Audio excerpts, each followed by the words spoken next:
सच से कोई समझौता नहीं। निडर, निष्पक्ष और निर्णायक पत्रकारिता की मिसाल आ गया है मेवाड़ की पावन धरा पर। अलर्ट राजस्थान न्यूज, जो है सच के साथ।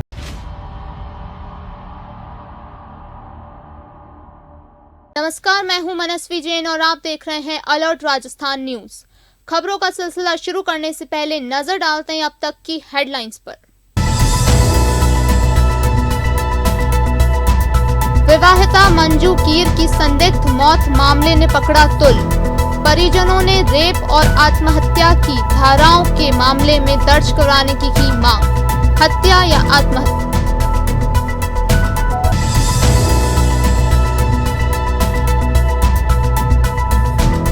उदयपुर में पहली बार ट्रैफिक नियमों को लेकर सख्ती। चौराहे पर चेकिंग, हेलमेट और सीट बेल्ट नहीं लगाने वाले आधा दर्जन बड़े अधिकारियों के कटे चालान।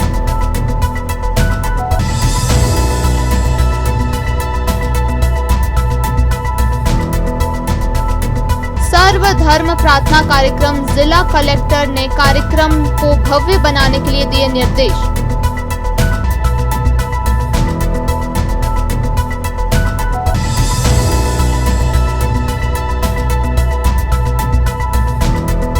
वर्ष से अधिक आयु प्राप्त मतदाताओं को किया सम्मान। जिला परिषद सभागार में आयोजित हुआ कार्यक्रम।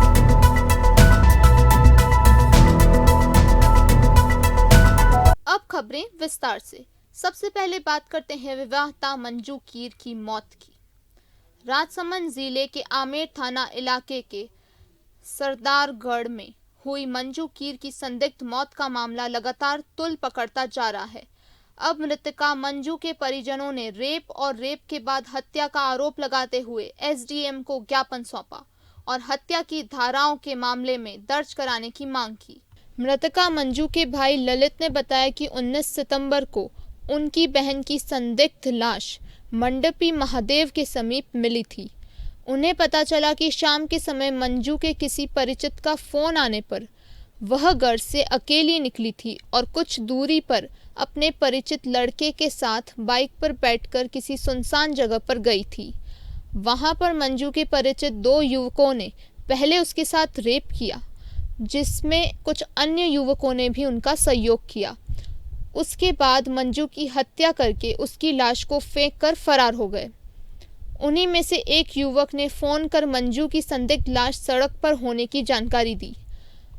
पुलिस ने इस मामले में 20 सितंबर को पोस्टमार्टम के बाद शव का अंतिम संस्कार कर दिया। अब परिवार के सदस्य चाहते हैं कि मंजू के मोबाइल कॉल, व्हाट्सएप डिटेल और अन्य इलेक्ट्रॉनिक एविडेंस की जांच करते हुए रेप और हत्या की धारणाओं में मामला दर्ज कर जांच की जाए, जिससे मंजू के कातिल कानून के शिकंजे में आ सकें। मेरे भतीजे के साथ 19 तारीख को दुर्घटना हुई, उसमें हम नामजद रिपोर्ट दर्ज करा रहे आज, और पहले भी थाने में भी रिपोर्ट दी और तहसील में भी दी, मगर उनकी कोई कार्रवाई नहीं हुई। इसलिए आज और रिपोर्ट दे रहे। इसको दे रहे हो एसडीएम मैडम को और थानेदार साहब को। इसलिए इसकी तुरंत कार्रवाई करें और मुलजिम को पकड़ने की कृपा करें। उदयपुर में यातायात नियमों की पालना करवाने के लिए पुलिस द्वारा चॉकलेट और फूल देने के अभियान के बाद अब पुलिस ने कड़ा रुख अपना लिया है।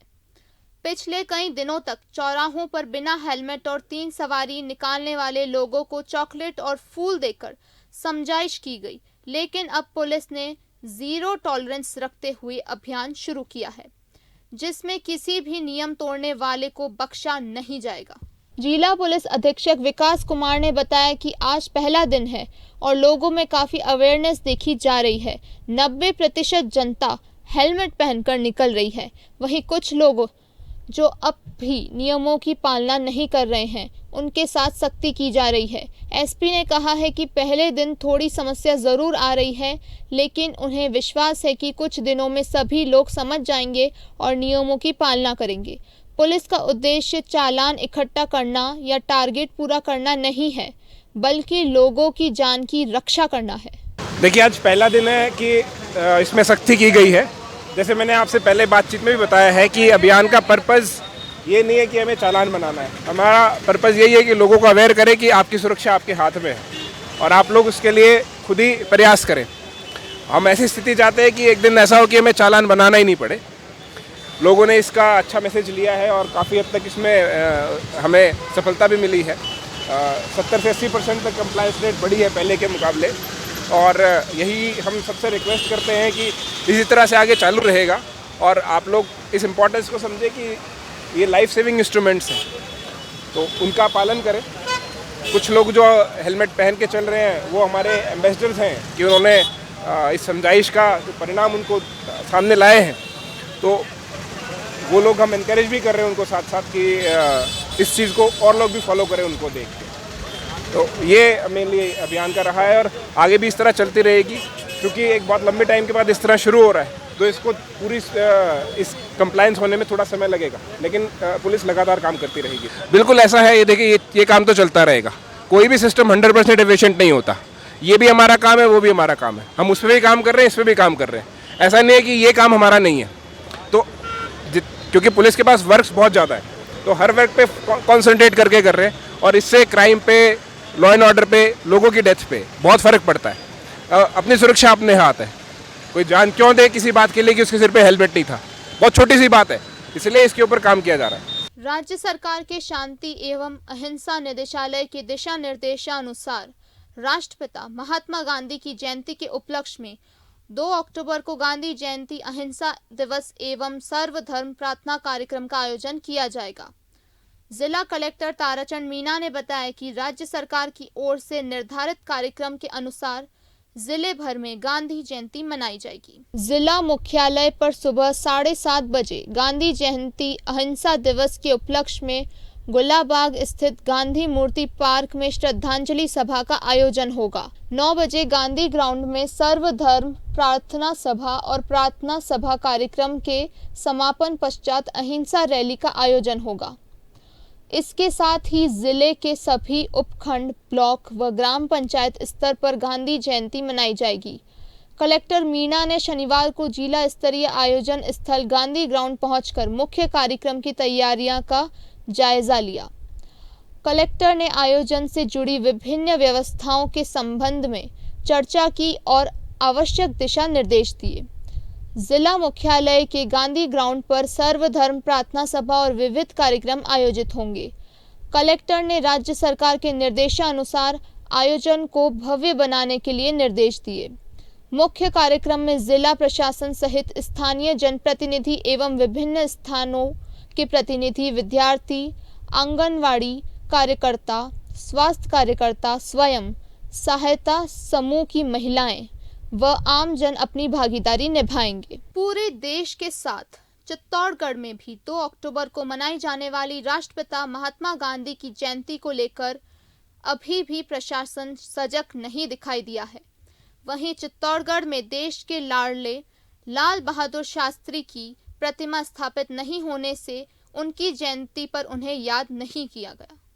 वहीं अगर चित्तौड़गढ़ में राष्ट्रपिता महात्मा गांधी की बात की जाए तो जिला मुख्यालय पर नगर परिषद की ओर से कई स्थानों पर महात्मा गांधी की प्रतिमा स्थापित की हुई है, जिसमें जिला कलेक्ट्री चौराहे पर राष्ट्रपिता महात्मा गांधी की डांडी यात्रा की झांकी और महात्मा गांधी उद्यान भी यहां पर स्थापित किया हुआ है। जहां गांधी उद्यान की बात की जाए तो तस्वीरें साफ बयां करती है कि वर्ष में एक बार इस उद्यान की सुध ली जाती है, वह भी अभी तक नहीं ली गई है। इस उद्यान में जहां कचरे के ढेर दिखाई दे रहे हैं, वहीं प्रतिमा पर भी मिट्टी की परतें चढ़ी हुई है।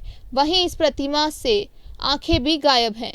वहीं कलेक्ट्री चौराहे पर ही नगर परिषद की ओर से स्थापित की गई गांधी की डांडी यात्रा से महात्मा गांधी की 3 प्रिय चीजों में से एक चश्मा भी गायब है। बिना चश्मे के ही वह डांडी यात्रा निकालते दिखाई दे रहे हैं।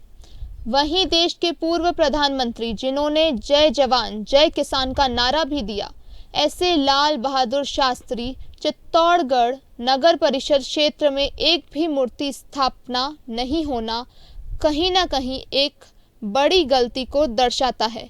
जो कि देश के प्रधानमंत्री होने के साथ किसानों के लिए भी उन्होंने संघर्ष किया, ऐसे व्यक्ति के जन्म जयंती के अवसर पर प्रशासन की ओर से उन्हें याद नहीं किया जाता है। कहीं न कहीं देश के लाल के साथ अन्याय करना जैसा प्रतीत होता है।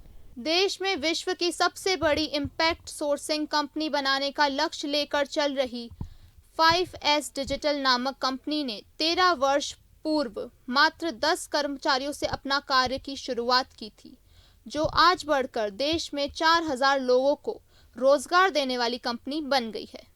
कंपनी के सीईओ कपिल शर्मा ने एक वर्ष में उदयपुर सेंटर पर कर्मचारियों की संख्या 350 से बढ़कर 1183 हो जाने पर आयोजित समारोह में कर्मचारियों को संबोधित करते हुए बताया कि कंपनी देश की व्यावसायिक कंपनियों व घरेलू लोगों को ऑटोमेशन सहित अनेक प्रकार की सेवाएं देने का कार्य कर रही है। 5S डिजिटल कंपनी देश के 8 राज्यों में 4000 से अधिक लोगों को रोजगार उपलब्ध करा रही है, जिसमें 42% महिलाएं हैं और शीघ्र ही इस प्रतिशत को 50-50% कर दिया जाएगा। उन्होंने कहा है कि कंपनी के विगत 5 वर्षों में आर्थिक क्षेत्र में 20 गुना वृद्धि की है और आगामी 5 वर्षों में इनमें 10 गुना वृद्धि होने की संभावना है। कंपनी अपने यहाँ मुख्य रूप से ग्रामीण क्षेत्र और विशेष रूप से उन परिवार की बालिकाओं, महिलाओं, युवाओं को रोजगार देने में प्राथमिकता देती है जिनके घर में अपने अकेले रोजगार अर्जन करने वाले हैं। वर्ष 2025 तक कंपनी का लक्ष्य अपने यहाँ 10,000 लोगों को रोजगार देने का है। मुझे सौभाग्य प्राप्त है कि हम लोग 2009 से आज 2022 में 13 साल पूरे कर चुके हैं और इस कंपनी को निरंतर प्रयास के साथ आगे लेके जा रहे हैं। साउथ एशिया में पहली ऐसी कंपनी है जो कि वुमेन ओन्ड बिजनेस के नाम पे रजिस्टर की गई है, वी कनेक्ट इंटरनेशनल, जो कि एक यूएस बेस्ड ऑर्गेनाइजेशन है, उसके द्वारा 2009 से जो कंपनी ने एक फैमिली की तरह काम शुरू किया। मैंने 2016 में कंपनी को ज्वाइन किया। तब से हम लोगों ने यही फोकस रखा है कि किस तरह से हम लोग आसपास की कम्युनिटीज़ को डेवलप कर सकें। इसीलिए आज की तारीख में एज एन ऑर्गेनाइजेशन हम लोग उदयपुर से शुरू करके आज की तारीख में 8 स्टेट्स में 9 डिलीवरी सेंटर और कुल 4000 लोगों को एम्प्लॉय करते हैं, जो कि लार्जली कोई बड़े परिवार से नहीं आते। वो एक डाइवर्स अंडर प्रिविलेज बैकग्राउंड से आते हैं, जिनके वो जॉब की या लर्निंग की या अपने घर को चलाने के लिए पैसे की बहुत ज़रूरत होती है। तो एज ए बीपीओ हम लोगों ने स्टार्ट किया था, बेसिक बीपीओ। आज हम टेक्नोलॉजी लेड बीपीएम ऑर्गेनाइजेशन है और हमारा focus customer experience, digital transformation, data and content verticals पे है। सुनने में ये बहुत बड़े बड़े शब्द लगते हैं, लेकिन इन सब के पीछे जो हमारी टीम है वो एक बहुत ही जुझारू टीम है। उदयपुर में अगर आप देखेंगे तो आसपास के गाँव से लोग आते हैं और हमारा फोकस है कि हम लोग इसको 10x ग्रो करेंगे 2025 तक। हम लोग अपने 13 साल का ग्रैंड सेलिब्रेशन कर रहे हैं, क्योंकि उदयपुर में हम लोगों ने इस महीने 1000 लोगों का एम्प्लॉयमेंट क्रॉस किया है।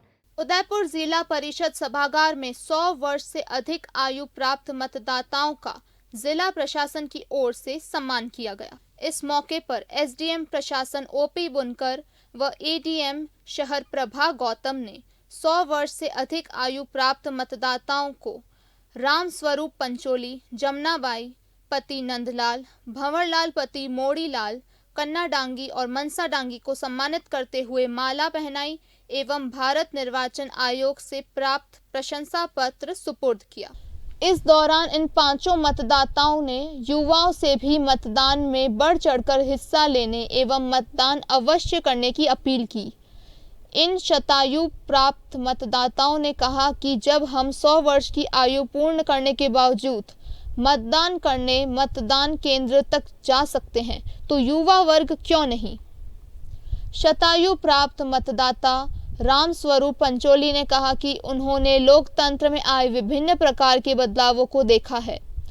उन्होंने कहा कि पहले मतदान केंद्रों तक मुश्किल से व्यक्ति पहुंच पाते थे एवं बैलेट पेपर के माध्यम से मतदान करना पड़ता था, लेकिन अब ईवीएम मशीन के आ जाने से मतदान करना आसान हुआ है।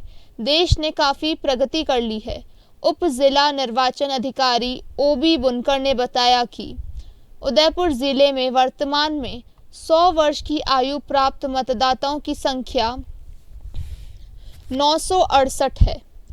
गोगुंदा विधानसभा क्षेत्र में 196, जाडोल विधानसभा क्षेत्र में 92, खेरवाड़ा विधानसभा क्षेत्र में 149, उदयपुर ग्रामीण विधानसभा क्षेत्र में 49, उदयपुर विधानसभा क्षेत्र में 109, मावली विधानसभा क्षेत्र में 102, वल्लभनगर विधानसभा क्षेत्र में 185 एवं सलुम्बर विधानसभा क्षेत्र में 86 मतदाता ऐसे हैं जो कि 100 वर्ष की आयु प्राप्त कर चुके हैं। 100 वर्ष की आयु प्राप्त कर लेने के बावजूद मतदाताओं में मतदान को लेकर उत्साह देखा जा सकता है। योग्यता हाँ और कार्य करने की क्षमता, अच्छा वही सब देखो आपके कौन आगे जो जने वोट नाख रहा हो, मतलब जो कुछ भी योग्य आदमी होता है उसको अच्छा अच्छा।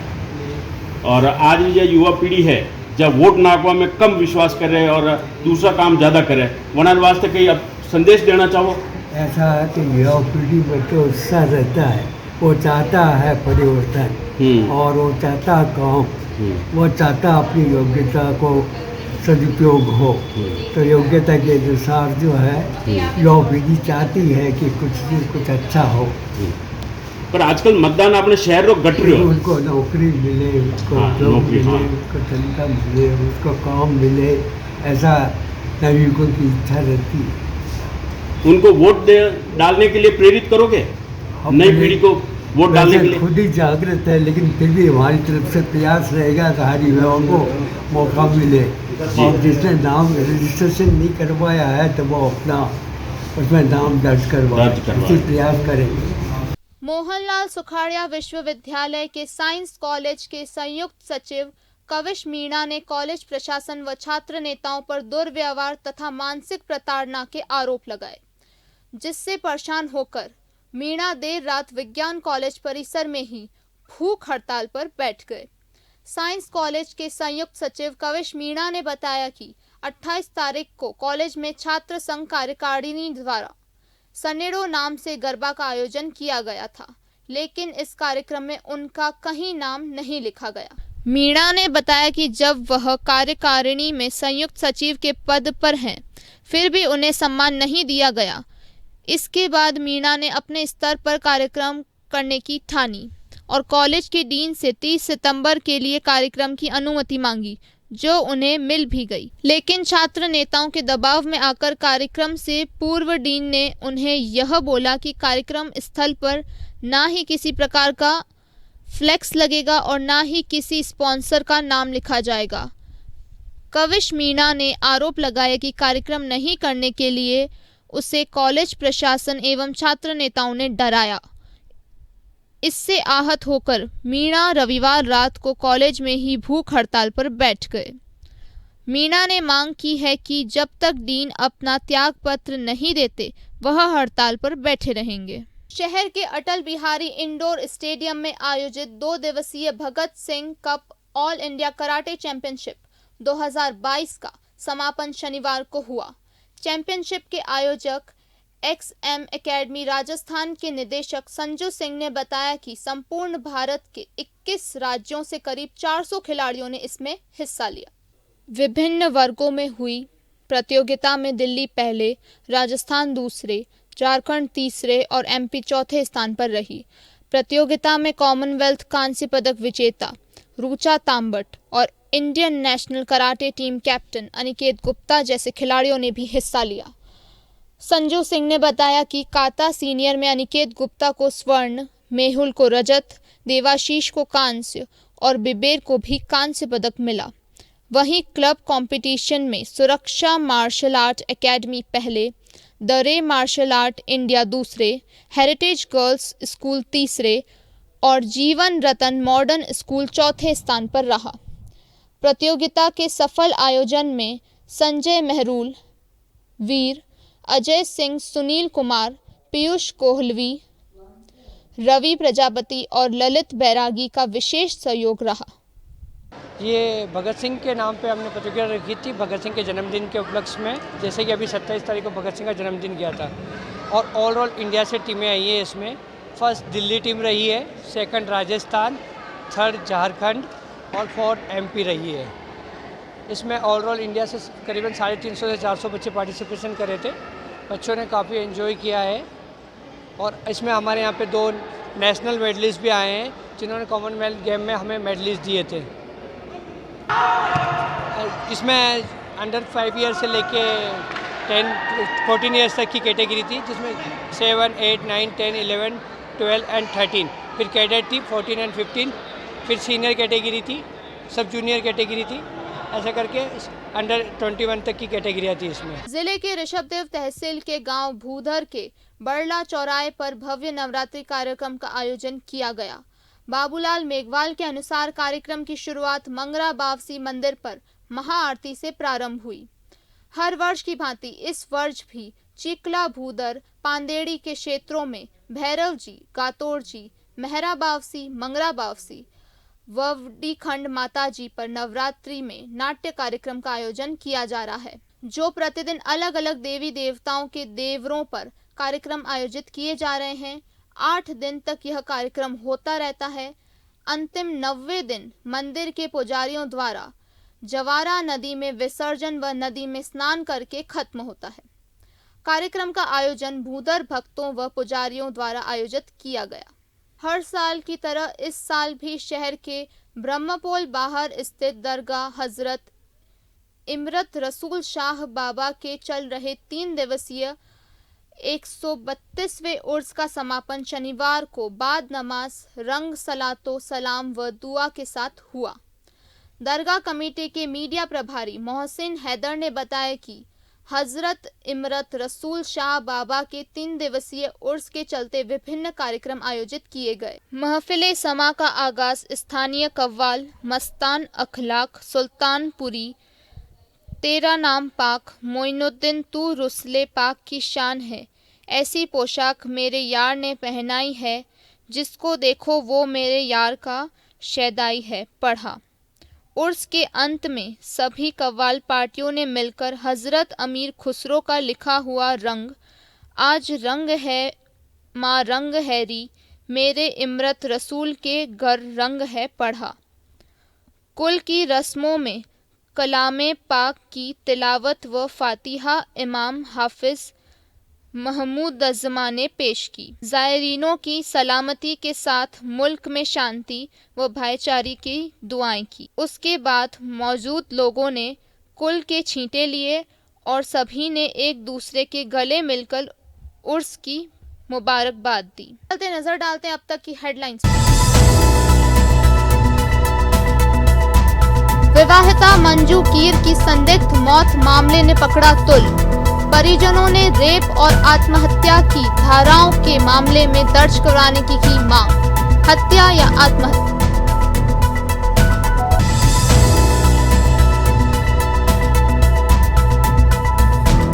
उदयपुर में पहली बार ट्रैफिक नियमों को लेकर सख्ती। चौराहे पर चेकिंग, हेलमेट और सीट बेल्ट नहीं लगाने वाले आधा दर्जन बड़े अधिकारियों के कटे चालान।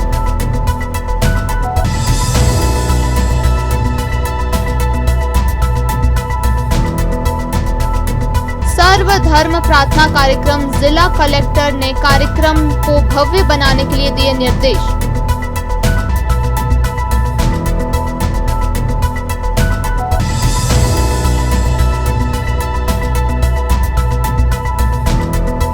वर्ष से अधिक आयु प्राप्त मतदाताओं को किया सम्मान। जिला परिषद सभागार में आयोजित हुआ कार्यक्रम।